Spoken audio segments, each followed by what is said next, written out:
bem-vindos ao terceiro Odonto em Casa, aqui na minha casa, e hoje com os convidados especiais, professor Ricardo Abreu e professor Diego Martins, ambos professores de graduação e pós-graduação da Faculdade Paulo Picanso.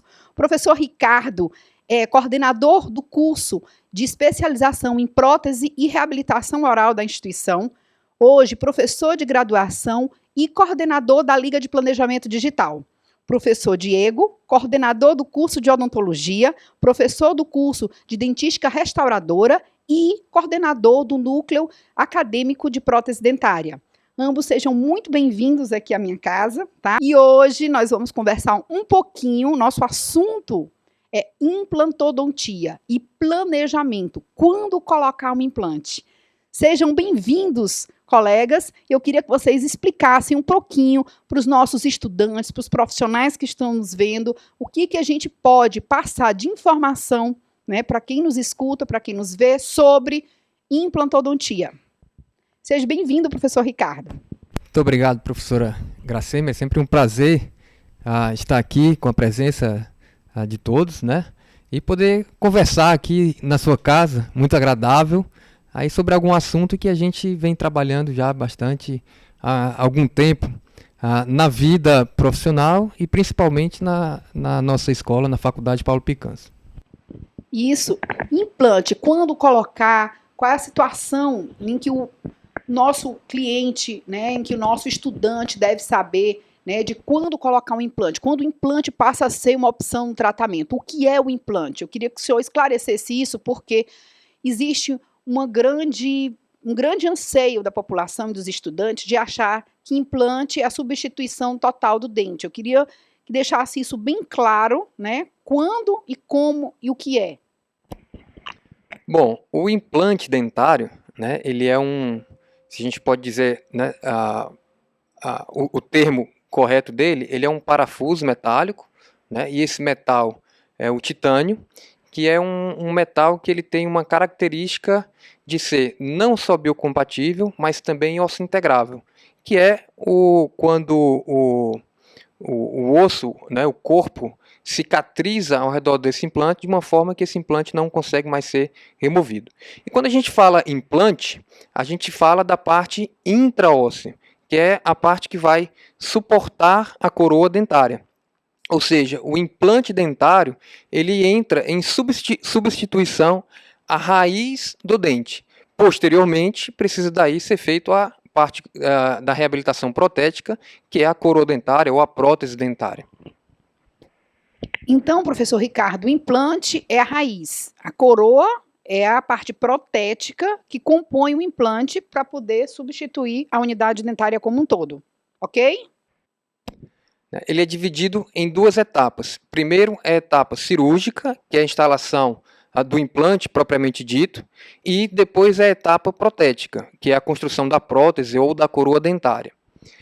A prótese pode ser feita na mesma etapa da implantação, da colocação do implante, que é o que a gente chama de carga imediata, ou ela pode ser feita após o período de osseointegração, que pode demorar de alguns dias, de algumas semanas a alguns meses, que é o que a gente chama de carga tardia ou carga convencional. E eu queria que vocês esclarecessem para mim, professores, né, como é que acontece essa substituição, né, do dente pelo implante? Como é que isso funciona? Olá, professora Gracema. Antes de responder, eu queria agradecer a presença, queria agradecer seu convite e também agradecer por estar do lado do professor Ricardo Abreu, com referência nacional, professor que eu tenho grande admiração, está aqui do meu lado, é um grande prazer estar dividindo essa Odonto em Casa com ele.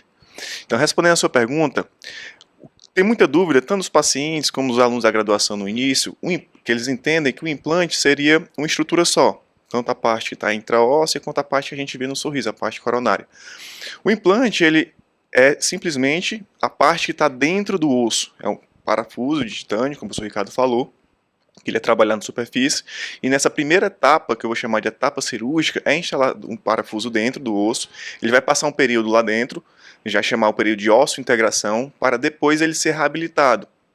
reabilitação com a coroa, que pode ser coroa metalo-cerâmico, pode ser uma coroa totalmente cerâmico, sem nenhum metal. Bem, e essa instalação desse implante, ele pode ser após a extração do implante do dente. Então a gente já vai chamar de implante imediato. Extrai-se o dente, instala-se o implante na mesma sessão. Com a colocação da coroa provisória ou não, se a gente instalar, a gente vai chamar de carga imediata, ou a gente pode falar em carga tardia, quando depois do período de 3, 4 meses de osseointegração é instalado a coroa definitiva. Agora, nós vamos perguntar para vocês, caros professores, aproveitando que o professor Ricardo Abreu está aqui, falando de planejamento, né, que é o homem do planejamento digital nacional, né, qual o benefício do planejamento digital numa reabilitação com implante? Bom, quando a gente pensa em implantodontia, um dos fatores principais para o sucesso da implantodontia é exatamente o planejamento. O planejamento ele é fundamental para a implantodontia, porque na odontologia nós somos treinados já aí há décadas ou séculos a remover uma raiz dentária. Mas nós não somos normalmente treinados para repor uma raiz dentária. E na verdade a implantodontia é isso. A implantodontia ela vai repor, né, a raiz, que seria o implante, no local do dente que foi perdido. Então nós precisamos ter uma certeza de colocar essa raiz, ou de recolocar essa raiz, que seria daí o implante, né, de colocar o implante dentário na posição ideal. E isso faz toda a diferença no resultado final para o paciente. O resultado final tanto na aparência, que é a estética, o resultado final no conforto do paciente e o resultado final na função. Então, o planejamento para a instalação do implante ele é de primordial importância.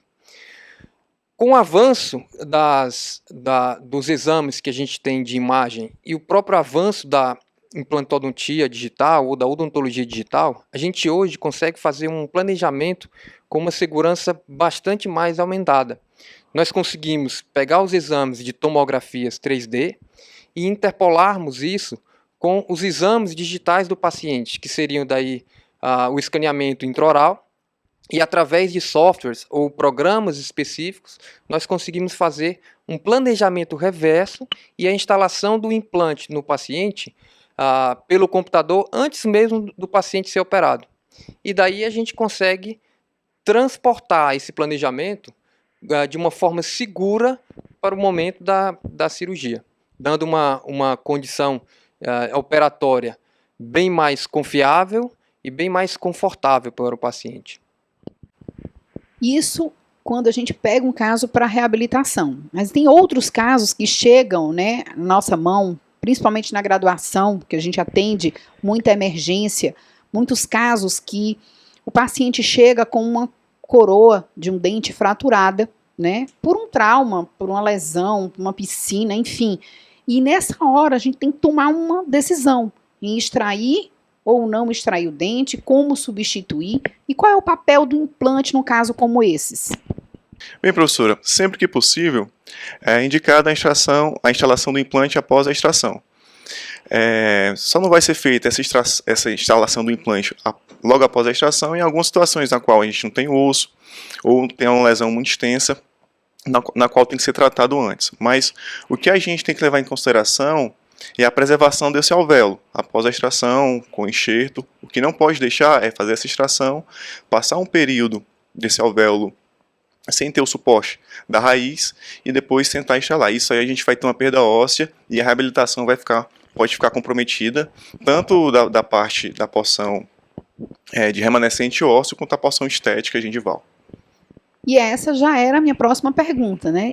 E o caso daquele paciente, né, daquele cliente que chega no consultório já com aquele alvéolo, já com aquele dente perdido de muito tempo e utilizando, né, uma perereca, utilizando uma dentadura, uma prótese adesiva, né, e que quer se livrar, né, daquele provisório, daquela situação provisória e fazer uma reabilitação com implante. Qual é a diferença de perder um dente, como você acabou de explicar, professor Diego, né, e de imediato haver um planejamento, como o professor Ricardo falou, e haver uma reabilitação daquele paciente que já vem de um bom tempo sem esse dente, com um alvéolo, né, já reabsorvido e precisando e com o sonho de colocar um implante. Como é que a gente procede num caso como esse?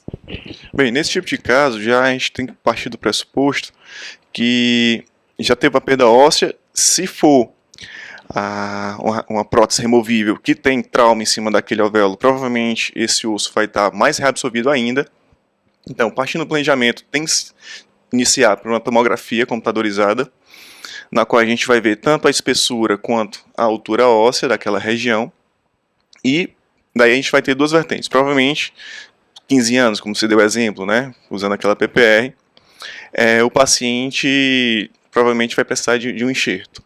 Então, esse enxerto pode ser enxerto bovino, existem vários no mercado, ou pode ser um enxerto do próprio paciente, enxerto autógeno, que a gente chama de enxerto em bloco.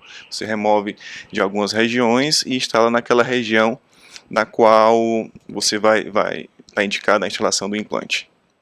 Você falou de enxerto, professor Diego. Só me responda mais uma coisa. Enxerto do próprio paciente. De onde é que a gente tira esse enxerto? Tá? Sim. Me esclareça aí, por favor, porque as pessoas querem saber. Sim.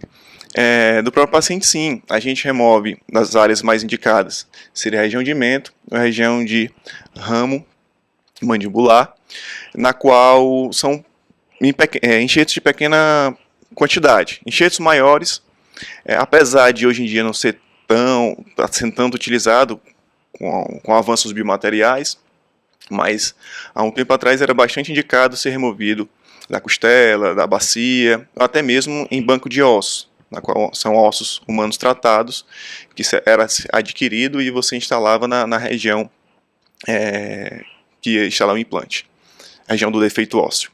Ok, agora eu queria que o professor Ricardo esclarecesse para mim aqueles casos dos pacientes que não perderam só uma unidade dentária, mas que precisam fazer um planejamento muito maior. Eu tenho um caso, né, foi um caso que nós tratamos em um dos cursos, que devolveu a função para esse paciente.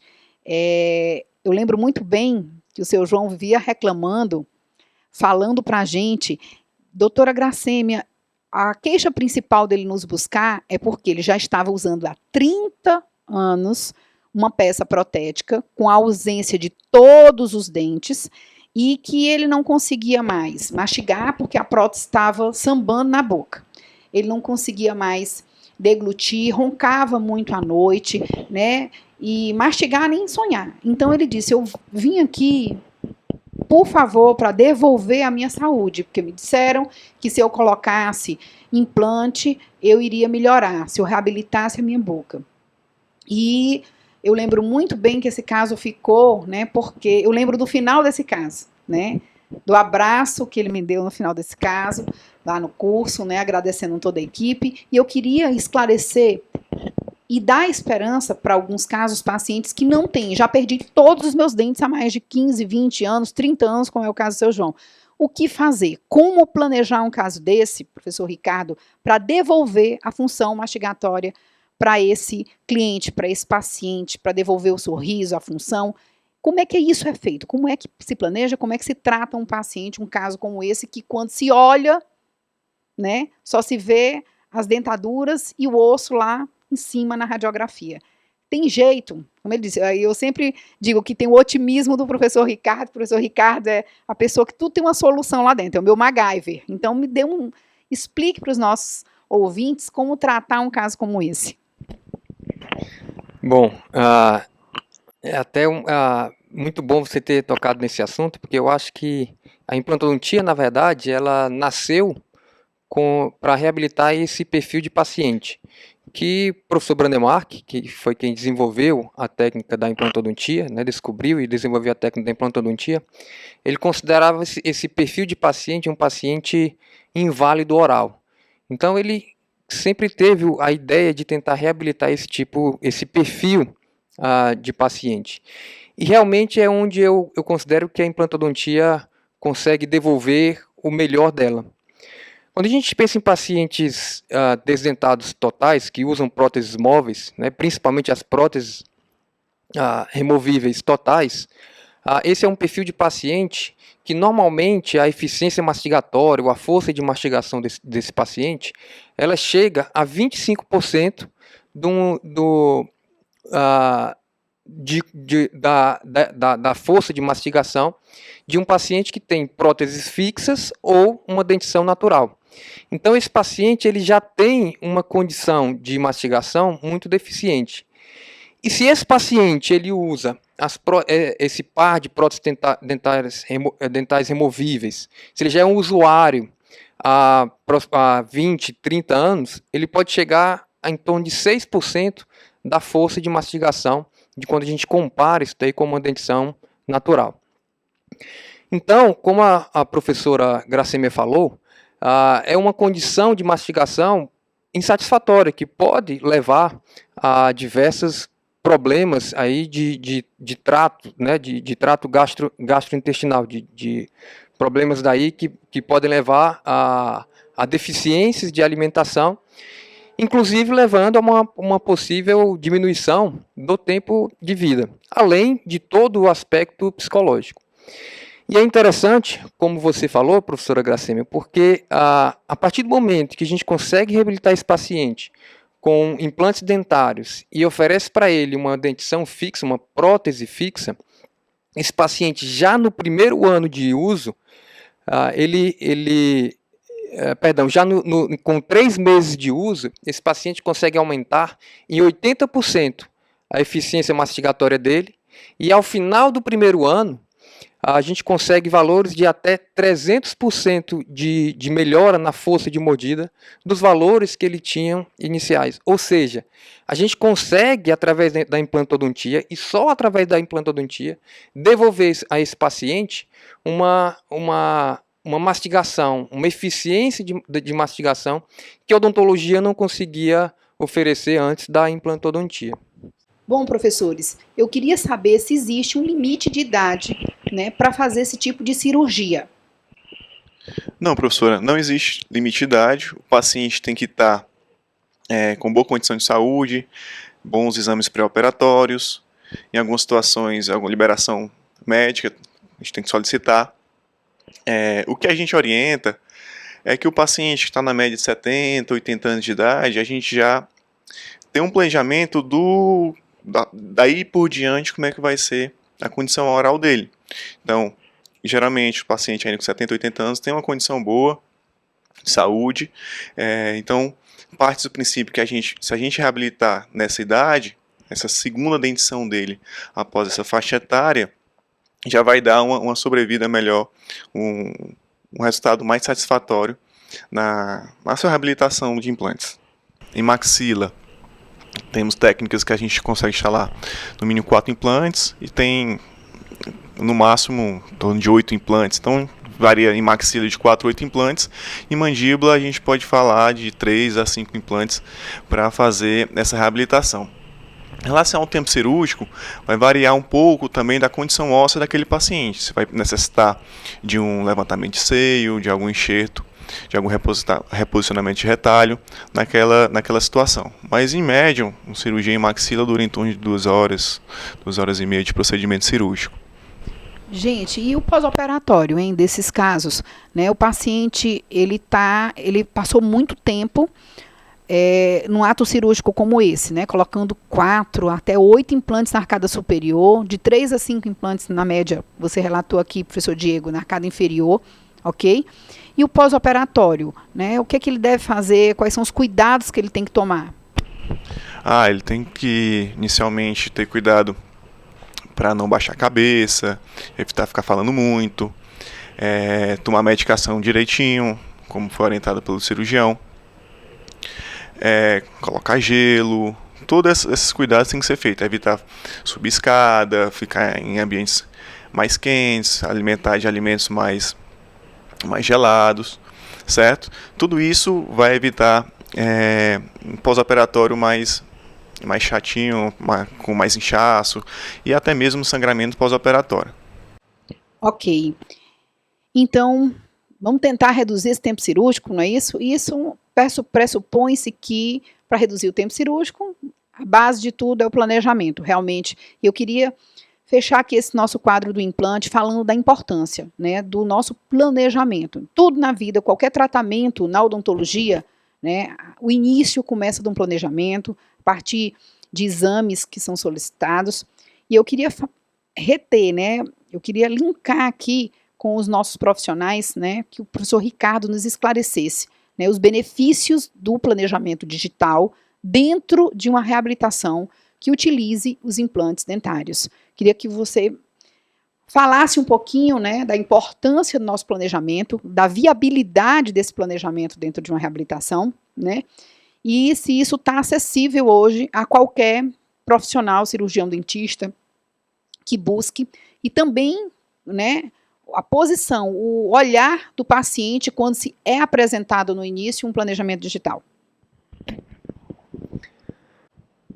Bom, eu vejo isso como talvez uma das nossas, né, grandes vantagens na faculdade. Eu considero que seja a minha vedete, que é o nosso laboratório de planejamento digital. O planejamento digital para implantodontia, dentro daqueles conceitos de planejamento convencionais que a gente já conhece na literatura para implantodontia, a gente aplica isso dentro da odontologia digital. E isso, na verdade, esse tipo de planejamento digital, ele não é algo que é extremamente recente, já existe há alguns anos. O grande problema do planejamento digital, ou de trabalho com a odontologia digital, é sempre o investimento que precisa ter com equipamentos e softwares. De uns anos para cá, a odontologia digital ela vem conseguindo romper, de certa forma, ou num certo nível, esse investimento para conseguir trazer isso para dentro do consultório odontológico. Claro, hoje ainda é o maior investimento que a gente tem dentro da odontologia, é a sua própria digitalização. A faculdade, né, de odontologia Paulo Picanso, ela, por ter uma característica já de estar sempre à frente nas novidades, tanto de ensino, quanto na própria odontologia em si, na prática da odontologia, ela tem sendo, de certa forma, pioneira nessa digitalização da odontologia. A gente vem, desde da sua implantação como faculdade, planejando já toda a estrutura para a gente conseguir oferecer uma odontologia digital. Nós temos um andar inteiro dedicado a esse tipo de tratamento na odontologia. Nós temos um laboratório específico com equipamentos como scanners, fresadoras, impressoras 3D e tomógrafos 3D, exatamente pensando como que a gente pode oferecer esse nível de conhecimento para o nosso aluno e esse nível de tratamento para o nosso paciente. Então hoje, na faculdade, a gente tem total condição de fazer a implantodontia digital que a gente sonha ou que a gente vê ali naqueles artigos de odontologia mais modernos. Para o nosso caso específico que a gente está conversando, né, tentar diminuir daí um tempo cirúrgico para o paciente, mantendo uma grande precisão, hoje como que a gente faz? A gente interpola o modelo do paciente, né, o que seria o escaneamento ou o modelo digital do remanescente ósseo, o remanescente do rebordo residual do paciente, e interpola isso com a tomografia. Daí a gente planeja isso no nosso software de planejamento para implantodontia, e uma vez feito esse planejamento, é gerado um guia cirúrgico no computador. E esse guia cirúrgico a gente manda para um outro equipamento digital, que é uma impressora 3D, e essa impressora ela faz a impressão desse guia cirúrgico. Esse guia cirúrgico pronto, nós temos daí um kit cirúrgico específico, que a gente faz a cirurgia no paciente, e esse guia cirúrgico ele vai deixar o implante dentro do osso, exatamente na mesma posição que a gente planejou no computador, e a grande vantagem não há necessidade de fazer um corte, fazer aquele grande retalho, e portanto não há necessidade também de fazer a sutura, não há necessidade de suturar. O implante ele entra, eu gosto sempre de comparar com uma cirurgia de laparoscopia, é como se fosse uma cirurgia de laparoscopia. Então o trauma cirúrgico ele é menor e o tempo cirúrgico também é diminuído. Então é excelente para casos, né, em que a gente tem uma condição ideal e o paciente, obviamente, tem um procedimento cirúrgico bem menos invasivo. Claro, o caso tem que estar bem indicado, né? A gente precisa estudar, avaliar o caso para saber se ele se enquadra dentro desse tipo de tratamento. Reduzindo também, né, professor, o tempo transoperatório e também as comorbidades pós-operatórias desse paciente, reduzindo sangramento, inchaço, dando um pós-operatório mais tranquilo esse paciente. Bom, eu queria agradecer a vocês, tá, por terem vindo aqui à minha casa, por terem aceito o convite, né, do nosso terceiro Odonto em Casa, né, e dizer a todos vocês que semana que vem nós vamos estar aqui novamente, né, com vocês, abordando um outro assunto da odontologia, mantendo todas as questões ainda, né, em quarentena, ainda de biossegurança, microfones higienizados, descalço, né, aproveitando e mantendo o distanciamento com os meninos, ok? E eu queria agradecer vocês terem largado o isolamento de vocês e ter vindo até aqui, né, passar por todas essas situações de biossegurança, usando álcool em gel. Eu vi, professor Diego, né, a cada 10 minutos esses meninos estão lavando a mão com álcool em gel. Eu queria agradecer realmente a todos vocês pelo convite e dizer que na próxima semana nós vamos estar aqui novamente com mais professores que aceitam. Eu nunca gosto de dizer quem é o professor da semana seguinte, porque vivendo uma quarentena como a gente está, a gente precisa saber se a gente tem saúde, né, do nosso convidado para estar aqui na próxima semana. Então, a gente faz um convite para o professor, se o professor estiver bem, a gente tem a equipe A e a equipe B. Quando a equipe A está bem, graças a Deus, desde o primeiro programa, todos os convidados estavam isolados, estavam mantendo sua condição de saúde adequada e puderam aceitar o convite.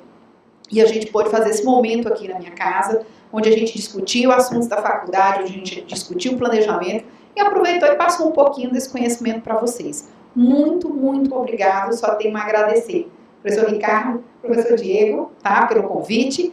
E até a próxima semana, se Deus quiser. Bom, só agradecer, o maior prazer estar aqui. Gostaria de ter muito mais tempo para falar, é um assunto que eu adoro falar, num ambiente agradável, num ambiente à vontade. Só agradecer essa oportunidade aqui de estar com vocês mais um pouco. Eu que agradeço também, agradeço mais uma vez ao professor Iracema, professor Ricardo. Gostei da meia dele, aqui da dobra da calça dele aqui, tá bonito. Vou aprender aqui para utilizar também. De que eu tivesse moral, né, a gente vai estar usando. Até mais, pessoal. Fiquem em casa, continue estudando. Tchauzinho. Tchau.